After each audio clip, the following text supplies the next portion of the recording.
The Lord said to Samuel, "How long are you going to mourn for Saul, since I have rejected him as king over Israel? Fill your horn with oil and go.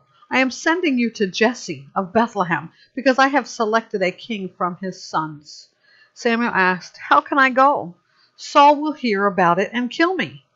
The Lord answered, "Take a young cow with you and say, 'I have come to sacrifice to the Lord.'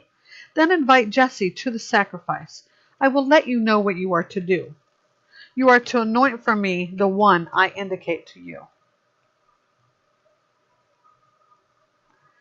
Samuel did what the Lord directed and went to Bethlehem. When the elders of the town met him, they trembled and asked, "Do you come in peace?" "In peace," he replied. "I have come to sacrifice to the Lord. Consecrate yourselves and come with me to the sacrifice." Then he consecrated Jesse and his sons and invited them to the sacrifice. When they arrived, Samuel saw Eliab and said, "Certainly the Lord's anointed is here before him." But the Lord said to Samuel, "Do not look at his appearance or his stature, because I have rejected him. Man does not see what the Lord sees, for man sees what is visible, but the Lord sees the heart." Jesse called Abinadab and presented him to Samuel. "The Lord hasn't chosen this one either," Samuel said. Then Jesse presented Shammah. But Samuel said, "The Lord hasn't chosen this one either." After Jesse presented 7 of his sons to him, Samuel told Jesse, "The Lord hasn't chosen any of those." Samuel asked him, "Are these all the sons you have?" "There is still the youngest," he answered, "but right now he is tending the sheep." Samuel told Jesse, "Send for him. We won't sit down to eat until he gets here." So Jesse sent for him. He had beautiful eyes and a healthy, handsome appearance.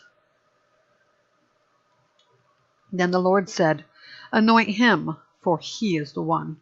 So Samuel took the horn of oil, anointed him in the presence of his brothers, and the Spirit of the Lord took control of David from that day forward.